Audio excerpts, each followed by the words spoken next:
ಓಂ ನಮೋ ನಾರಾಯಣ. ಓಂ ನಮೋ ನಾರಾಯಣ. ಈಗ ಈಗ ನಾನು ಏನು ಹೇಳಕ್ಕೆ ಬಂದಿದ್ದೀನಿ ಅಂದರೆ, ನಮ್ಮ ದೇಶದ ಅಖಿಲ ಭಾರತ ಕಾಂಗ್ರೆಸ್ ಹೈಕಮಾಂಡ್ ಆಗಿರ್ತಕ್ಕಂಥ ಮಾಜಿ ಅಧ್ಯಕ್ಷ ರಾಹುಲ್ ಗಾಂಧಿಯವರ ವಿಚಾರವಾಗಿ ನಾನು ಈ ವಿಷಯವನ್ನು ಈಗ ನಿಮ್ಮ ಮುಂದೆ ಪ್ರಸ್ತುತಪಡಿಸುತ್ತಿದ್ದೇನೆ. ರಾಹುಲ್ ಗಾಂಧಿಯವರು ಅಂದರೆ ಒಂದು ವಿಶೇಷ. ಯಾಕೆ ಹಂಗಂತಂದರೆ ಅವರು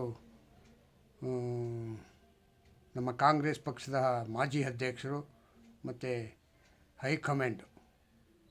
ಹೈಕಮಾಂಡ್ಗೆ ಏನಪ್ಪ ಅಂತಂದರೆ ಬುದ್ಧಿ ಇಲ್ಲದ ಹೈಕಮಾಂಡು. ಮತ್ತು ಸೋನಿಯಾ ಗಾಂಧಿ ಮತ್ತು ಪ್ರಿಯಾಂಕಾ ವಾದ್ರಾ ಮತ್ತು KPCC AICC ಅಧ್ಯಕ್ಷ ಮಲ್ಲಿಕಾರ್ಜುನ್ ಖರ್ಗೆ ಮತ್ತು ಇವರು ಯಾರೋ ಸುರ್ಜೇವಾಲಾ ಮತ್ತು ಇನ್ನೊಬ್ಬರು KC ವೇಣುಗೋಪಾಲು, ಹೀಗೆ ಅನೇಕರಿದ್ದಾರೆ. ಇವರೆಲ್ಲರೂ ಇದ್ದುಕೊಂಡು ಒಂದು ರಾಹುಲ್ ಗಾಂಧಿಗೆ ಒಂದು ಬುದ್ಧಿ ಹೇಳಿಲ್ಲ ಹಂಗಂದರೆ ಇವರು ಎಷ್ಟು ಬುದ್ಧಿವಂತರಲ್ವ. ಇಷ್ಟು ಜನ ಅವನ ಹಿಂದೆ ಅಕ್ಕಪಕ್ಕದಲ್ಲಿ ನಡ್ಕೊಂಡು ಓಡಾಡ್ತಾ ಇರೋರು ಅಂದರೆ ಎಲ್ಲರೂ ಸಮನಾಗಿ ಕಳ್ತನ ಮಾಡೋದು. ಸಮನಾಗಿ ನೀನು ಎಷ್ಟು ಕಳ್ದೀಯಾ, ನಾನು ಎಷ್ಟು ಕದೀತೀನಿ, ನೀನು ಇಷ್ಟು ಕೋಟಿ ಆಸ್ತಿ ಮಾಡಿದೀಯಾ, ನಾನು ಎಷ್ಟು ಕೋಟಿ ಆಸ್ತಿ ಮಾಡ್ತೀನಿ. ಹಿಂಗೆ ರಾಹುಲ್ ಗಾಂಧಿ ಎರಡು ಕಡೆ ಪೌರತ್ವ ಹೊಂದಿದ್ದಾರೆ ಅಂತ ಗೊತ್ತಿದ್ರೂ ಆ ಅಪ್ಪನಿಗೆ ಒಂದು ತಿಳುವಳಿಕೆ ಹೇಳಿಲ್ಲ. ಹಂಗಂದರೆ ಇವರು ಯಾವ ರೀತಿ ಸಮಾಜಕ್ಕೆ, ಇವರು ಎಷ್ಟು ಸತ್ಯ ಹರಿಶ್ಚಂದ್ರರು ಅಂತ ಗೊತ್ತಾಗಲಿಲ್ಲ. ಇವರು ಎರಡು ಕಡೆ ಲಂಡನ್ನು ಮತ್ತು ಭಾರತದಲ್ಲಿ ಪೌರತ್ವ ಹೊಂದಿದ್ದಾರೆ ಅಂತ ಗೊತ್ತು ಅವ್ರಿಗೂ. ಗೊತ್ತಿದ್ರೂ ಗೊತ್ತಿಲ್ಲದೆ ನಾಟಕ ಮಾಡೋದು. ಅಂದರೆ ನಿದ್ದೆ ಬಂದಿದೆ ಅಂತ ಮಲ್ಕೊಂಡಿರೋದು. ಆದರೆ ನಿದ್ದೆ ಬಂದಿರಲ್ಲ. ಇವ್ರನ್ನ ಎಬ್ಬರ್ಸೋಕ್ಕಾಗಲ್ಲ, ನಾವು ಎಚ್ಚರ ಮಾಡೋಕ್ಕೆ ಆಗಲ್ಲ. ಯಾಕೆಂದರೆ ಇವರು ಕಳ್ಳರು, ಕಳ್ಳಿದ್ದೆ ಮಾಡೋರು. ಹಂಗೆ ಇವರು ಸಮಾಜಕ್ಕೆ ಬೇಕಾಗಿರ್ತಕ್ಕಂಥ ವಿಷಯನೀಗ ಯಾವುದೂ ಒದಗಿಸ್ಕೊಡಲ್ಲ. ಇವ್ರುಗಳು ಏನು ಮಾಡ್ತಾರೆ, ಹಿಂಗೆ ಎಲ್ಲ ಸುಳ್ಳು ದಾಖಲೆಗಳು ಇದು ಮಾಡಲ್ಲ. ಹಿಂದೆ ಡಾಕ್ಟರ್ ಸುಬ್ರಹ್ಮಣ್ಯ ಸ್ವಾಮಿಯವರು ಈಗಾಗಲೇ ಒಂದು 8-10 ವರ್ಷ ಆಯ್ತಾ ಏನೋ ಹೆಚ್ಚು ಕಡಿಮೆ, ಅವರೇ ಕಂಪ್ಲೇಂಟ್ ಮಾಡಿದರು. ಇವ್ರ ಹತ್ರ 2 ಪೌರತ್ವ ಇದೆ, ಇವರು ನಮ್ಮ ದೇಶದವರಲ್ಲ ಇವರು ಅಂತ ಡಾಕ್ಟರ್ ಸುಬ್ರಹ್ಮಣ್ಯ ಸ್ವಾಮಿಯವರು ಅದೀಗ ವಿರೋಧ ಮಾಡಿದರು. ಆದರೆ ಅದು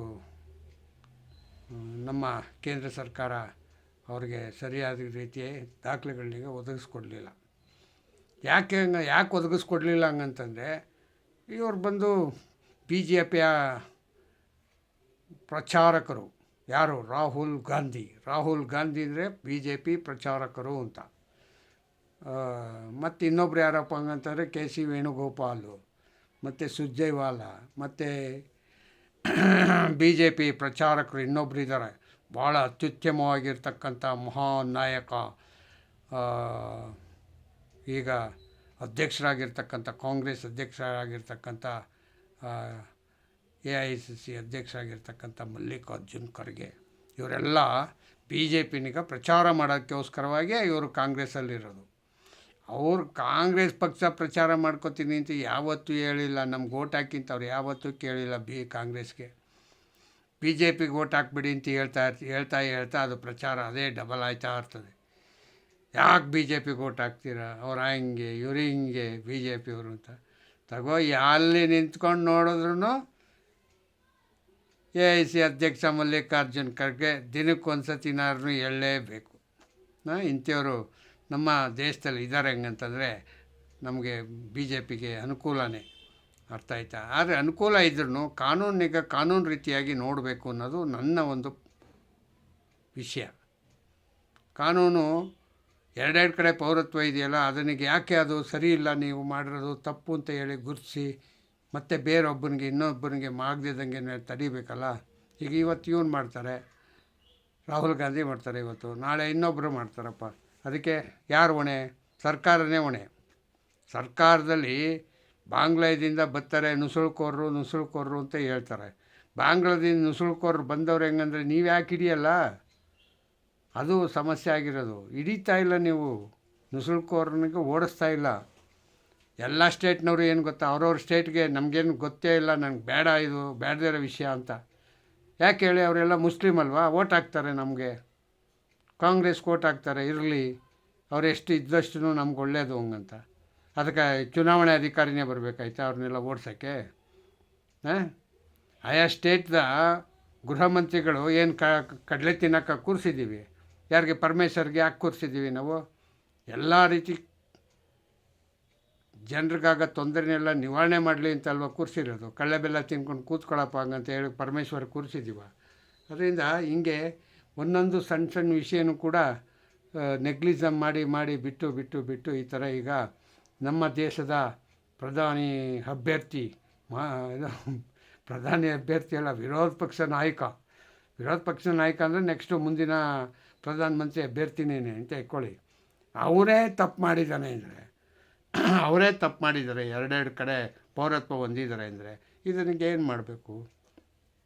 ಇದಕ್ಕೀಗ ಅಲಹಾಬಾದ್ ಹೈಕೋರ್ಟು ನಮ್ಮ ರಾಜ್ಯದ BJP ಒಬ್ಬ ಸಾಮಾನ್ಯ ಕಾರ್ಯಕರ್ತ ಶಿಶಿರ್ ವಿಘ್ನೇಶನ್ ಅವರು ಇದರಿಂದ ಬೆನ್ನತ್ಕೊಂಡು ಇದೀಗ ಫೈನಲ್ ಸ್ಟೇಜ್ಗೆ ತಂದಿದ್ದಾರೆ. ಫೈನಲ್ ಸ್ಟೇಜಿಗೆ ತಂದು ಹೈಕೋರ್ಟಿಂದ ಅವ್ರಿಗೆ ನೋಟಿಸ್ ಇಶ್ಯೂ ಮಾಡಿಸಿ ಮತ್ತೆ ಅವ್ರ ಮೇಲೆ FIR ಆಗೋ ರೀತಿಯಾಗಿ ಈಗ ಒಂದು ಹೆಜ್ಜೆನಿಗೆ ಮುಂದಿಟ್ಟಿದ್ದಾರೆ. ಅವ್ರಿಗೆ ಈಗ ಕೇಂದ್ರ ಸರ್ಕಾರನೂ ಕೂಡ ಅವ್ರಿಗೆ ಬೇಕಾಗಿರ್ತಕ್ಕಂಥ ಎಲ್ಲ ದಾಖಲೆಗಳನ್ನೀಗ ಒದಗಿಸ್ಕೊಟ್ಟಿದೆ ಅಂತ ಕೋರ್ಟ್ ಹೇಳ್ತಾ ಇದೆ. ಹೈಕೋರ್ಟು, ಸುಪ್ರೀಂ ಕೋರ್ಟ್ವರೆಗೂ ಹೋಗಿ ವಾಪಸ್ ಬಂದು ಈಗ ಹೈಕೋರ್ಟಲ್ಲಿ ಇತ್ಯರ್ಥಕ್ಕೆ ಈಗ CBIಗೆ ಅದನ್ನ ವಹಿಸ್ಬೇಕು ಅಂತ ಡಿಸೈಡ್ ಮಾಡಿದೆ. ಇನ್ನೆಷ್ಟು ವರ್ಷನೋ ಗೊತ್ತಿಲ್ಲ, ಈಗಲೇ 10 ವರ್ಷ ಆಯಿತು, ಅವರು 20 ವರ್ಷ ಸರ್ವಿಸ್ ಮಾಡಿಬಿಟ್ರು. ಅರ್ಥ ಆಯ್ತಾ? ಹಿಂಗೆ ಇವರ ನಮ್ಮ ರಾಜ್ಯದ ವ್ಯವಸ್ಥೆ ಸರಿ ಇಲ್ಲ. ವ್ಯವಸ್ಥೆನಿಗೆ ಹಾಳು ಮಾಡಿಟ್ಟಿವ್ರು ಎಲ್ಲರೂ. ಯಾರಿಗೆ ಬೇಕಾಗಿದೆ ಹೇಳಿ ಸಮಾಜ?